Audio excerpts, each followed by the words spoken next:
नाज़रीन आदाब, yes India में आपका खैर मकदम है। इस वक्त हमारे साथ बेलगाम कॉरपोरेशन इंतखाबात में मजलिस इत्तेहादुल मुस्लिमीन के जो उम्मीदवार थे और जिन्हें मजलिस इत्तेहादुल मुस्लिमीन के बैनर तले बड़ी कामयाबी हासिल हुई है, एक ही नुमाइंदे के तौर पर मजलिस इत्तेहादुल मुस्लिमीन को कामयाबी हासिल हुई और वो एक नुमाइंदा शाहिद खान पठान के नाम से इस वक्त काफ़ी मशहूर हुआ है। तो इस वक्त तो हमारे स्टूडियो में है शाहिद खान साहब, आपका हमारे चैनल में खैर मकदम है। सबसे पहले हम आपसे जानना चाहते हैं कि मजलिस इत्तेहादुल मुस्लिमीन के साथ आप कितने सालों से जुड़कर काम कर रहे थे? अस्सलामु अलैकुम वरहमतुल्लाहि वबरकातुहू। मैं मजलिस इत्तेहादुल मुस्लिमीन से 2013 से जुड़ा हुआ हूँ और तभी से मैं पार्टी से जुड़कर कुछ ना कुछ थोड़ा बहुत काम कर लेते, पार्टी को मजबूत करते हम आ रहे थे।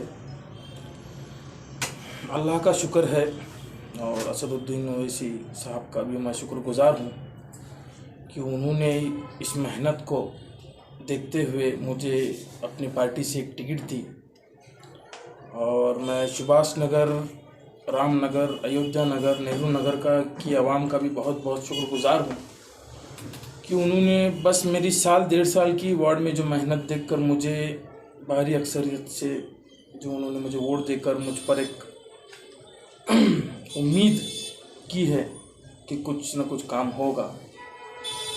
तो इसी नियत से मैं आवाम का भी बहुत शुक्रगुजार हूँ कि उन्होंने मुझे सपोर्ट किया हर एंगल से। और बैरिस्टर असदुद्दीन ओवैसी साहब का आना भी जो हुआ मेरी पार्टी ऑफिस ओपनिंग के लिए, वो भी मुझे काफ़ी हद तक फ़ायदा पहुँचा। और ऑलरेडी जो मैंने वादे किए थे अपने वार्ड में मुसलसल वो अगर सोमवार को हमारा रिज़ल्ट है तो ट्यूसडे से ही हमारा काम चालू हो चुका है वार्ड में। जो भी मैंने वादे किए थे सभी वादों पर मैंने अमल करना स्टार्ट कर दिया। अभी से काम शुरू हो गया? जी, शुरू हो गया इंशाल्लाह। तो आपके वार्ड में काफ़ी एक मुश्किल मरहला था, बहुत सारे लोग वहाँ पर लड़ रहे थे, आप भी बहुत करीब में जीत हासिल किए हैं। इस जीत का सहरा आपके सर जाता है या पार्टी के सर जाता है? इस जीत का सहरा हमारी सुभाष नगर की नौजवान और ज़िम्मेदार हजरात के ऊपर जाता है। उन्होंने कोई कसर नहीं छोड़ी, किसी तरह की मेहनत को नज़रअंदाज नहीं किया।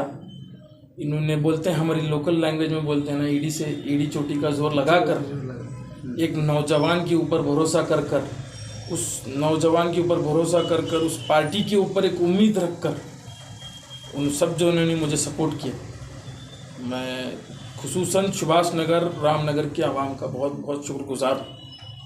और ये जीत का सहरा, ये जीत उन्हीं की है।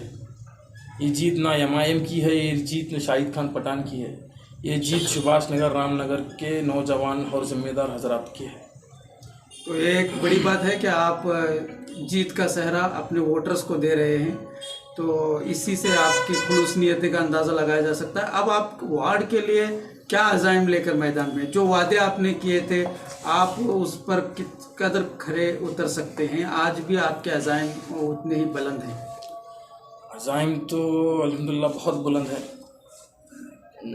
हमारा वार्ड पिछले 15 साल से रिजर्वेशन में था और डेवलपमेंट के नाम पर सिर्फ पॉलिटिक्स हुई है। पॉलिटिशियंस डेवलप हुए हैं हमारे एरिया से।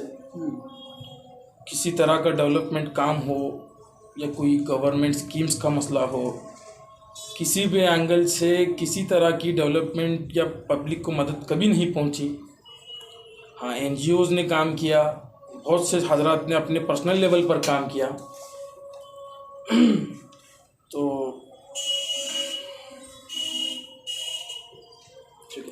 नहीं बोलो।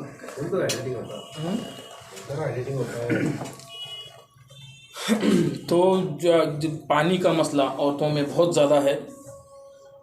कभी 5 दिन में एक बार आता है, कभी 6 दिन में एक बार आता है पानी। अगर पूछने जाएंगे ऑफिसर लेवल में तो किसी का रिस्पांस सही नहीं है। बोलेंगे इसको पूछो तो वो बोलेगा उसको पूछो, तो वो बोलेगा उसको पूछो। किसी गली में 4 बजे आता है सुबह पानी, तो किसी गली में शाम में, रात में 11, 12, 1, 2 बजे आता है। इसमें हमारे औरतों की हालत बहुत तकलीफ़ लेते हैं पानी के लिए। और बारिश में भी ऐसी हालत हो जाती है। सुभाष नगर के कुछ इलाके हैं रामनगर के कुछ इलाके हैं जहाँ ड्रेनेज का पानी उनके किचन तक आ जाता है। तब हम मेहनत कितनी भी करेंगे तो जो नुकसान ऑलरेडी हो चुका है उसका हम कुछ भी करेक्ट नहीं कर सकते, भरपाई नहीं कर सकते। तो हमारी भी उम्मीद पिछले साल जैसे 1.5 साल में यही रही कि आगे जो फ्लो है, नाला वगैरह का जो प्रॉब्लम्स है, तो उसको सॉल्व करने की बहुत हद तक कोशिश की, लेकिन डिपार्टमेंट ने साथ नहीं दिया। कुछ ना कुछ कोविड का वजह हो या फंड्स की वजह हो, कुछ ना कुछ बताकर हमें हमेशा मायूस कर भेजते रहे। इंशाअल्लाह अब ये नहीं होगा। इंशाअल्लाह आपने भी अपनी तरफ से टैंकर्स वगैरह भेजकर पानी पहुंचाने का काम कर रहे थे। अब आप कॉरपोरेटर बन चुके हैं, तो अब टैंकर्स के जरिए ही काम होगा या बाकायदा नल के जरिए उनको 24 आवर्स पानी का मेरी सबसे पहली मेरा जो आवाम से वादा है वो यही है कि 24/7 का जो पानी बेलगाम में जो अभी सैंक्शन हो चुका है, तो मेरी ये नीयत है और मैं इस पर बहुत ज़्यादा मेहनत भी करूँगा इंशाल्लाह कि जल्द से जल्द विदिन 6 मंथ्स का मैं एक टारगेट पकड़ कर चल रहा हूँ। आगे पीछे हो सकता है। जल्द से जल्द जो 24/7 का पानी है, थोड़ी जगह पाइपलाइन बिछ चुकी है, थोड़ा बाकी है, उनके साथ मेरी मुलाकात चालू है L&T के टीम के साथ। तो जैसा ही वो मुझे अपडेट देंगे मैं इंशाल्लाह आगे का बता सकूँगा। ठीक है। आप हम दुआ करते हैं कि आपके वार्ड के लिए जो जो आपके अज़ाइम हैं वो पूरे हों। अवाम ने जो भरोसा दिखाया आप पर, आप उस भरोसे पर खरा उतरने का काम करें। इससे हटकर मैं आपको एक सवाल ये पूछना चाहूँगा कि MIM ने 6 कैंडिडेट्स यहाँ पर उतारे थे। आप एक उसमें लकी साबित हुए। MIM के लिए भी हो, आपके लिए भी ये बहुत बड़ा एक सुनहरा मौका था। तो इसके अलावा जो 5 कैंडिडेट्स को जहाँ पर हार का सामना करना पड़ा है, यहाँ पर क्या ऐसी कमी थी कैंडिडेट्स में थी या फिर वहाँ पर उस तरह से काम नहीं हो सका था? देखिए, मेरी जीत को मैं लक बिल्कुल भी नहीं कहूँगा। अल्हम्दुलिल्लाह, अल्लाह का बहुत बड़ा एहसान, अल्लाह का करम और हमारी आवाम का साथ, आवाम का वोट। इसमें लक की कोई बात है ही नहीं। जितनी मेहनत हमारे बच्चों ने, हमारे दोस्तों, भाइयों ने, चाचाओं ने की है, उसका सिला हमें मिला। तो ये लक नहीं है। और रही 5 वार्डों की बात, इंशाअल्लाह हमने मेहनत तो की, कहीं ना कहीं हम चूक गए, हम उस गलती को सुधारेंगे। उन 5 के हार से कहीं बीजेपी को फायदा नहीं हुआ? ऐसी अफवाहें चल रही थी कि ओवैसी साहब का दौरा बेलगाम होगा तो कहीं ना कहीं बीजेपी को फायदा होगा, और वैसे भी बीजेपी मैजिक आंकड़ों को पार कर चुकी है, तो कहीं उस दौरे का असर तो नहीं है?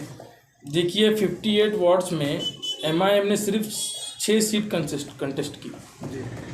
उन 6 सीटों पर बीजेपी नहीं आई।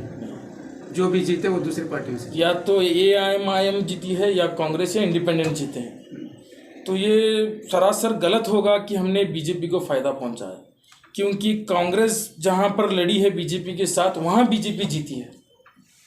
जहां बीजेपी AIMIM के साथ जीती है वहां हारी है। तो मैं तो कहूँगा बीजेपी की बी टीम कांग्रेस है। इन्होंने एक हद तक बहुत जगह डमी कैंडिडेट्स डाले और उनको बीजेपी को एक रास्ता बनाकर दिया। अब आ जाओ मैदान में अपनी टीम लेकर और हर बॉल पे छक्का मारो, ऐसा उनको माहौल बनाकर दिया। और हमने जो किया है, हमको वक्त भी बहुत कम मिला। जो हमारे 5 कैंडिडेट्स हैं, मेरी तो साल 1.5 साल से मेहनत चली थी, लेकिन जो 5 कैंडिडेट्स को वक्त भी बहुत कम मिला मेहनत करने के लिए। इंशाल्लाह अब हमारी मेहनत चालू है। जहाँ पर भी हमारी मेहनत है, इंशाल्लाह हम 5 साल मेहनत करेंगे। आने वाले इलेक्शन में फिर से आप मुझे बुलाइए, फिर से ये सवाल पूछिए, इंशाल्लाह मैं आपको इसका सही जवाब दूँगा। ठीक है। तो इसके बाद भी पार्टी यहाँ पर नहीं रुकेगी? सिर्फ एक शाहिद खान पठान के लेकर बाकी के जो लोग हैं वो भी आपके पार्टी से इसी तरह जोश और जज्बे के साथ जुड़कर आगे बढ़ेंगे और काम करते रहेंगे पार्टी के हवाले से? जी बेशक, पार्टी नहीं रुकेगी। पार्टी एक हक के लिए है, आगे बढ़ चुकी है। और जो पॉजिटिव रिस्पांस मैंने देखा है, खुसूसी मेरे वार्ड में बहुत से लोग अतराफ़ से मुझे आकर मिले, बात किए। तो इससे ये पता चलता है कि जो क्रेज़ है, जो मोहब्बत है, जो चाहत है इस पार्टी के लिए, और ये पार्टी का जो मेन एजेंडा है डेवलपमेंट ऑफ यूथ लीडर्स को, नए नए लीडर्स को पैदा करना है, हक के लिए लड़ना है, सियासी ताकत बनाना है। तो ये सब चीज़ें कहीं ना कहीं पार्टी को मजबूत करेंगी, इंशाल्लाह आवाम को भी मजबूत करेंगे बेलगाम। तो जो जोश और जो जज्बा ओवैसी साहब की आमद पर यहाँ पर लोगों में था, वो आने वाले दिनों में वोटों में कन्वर्ट हो जाएगा। इंशाल्लाह हम इस पर मेहनत पूरी करेंगे। बहुत बहुत शुक्रिया हमारे साथ बात करने के लिए। एक बार हमारे यस इंडिया चैनल की पूरी टीम की जानिब से हम आपको मुबारकबाद देते हैं कि बहुत ही बेहतरीन कामयाबी आपको हासिल रही।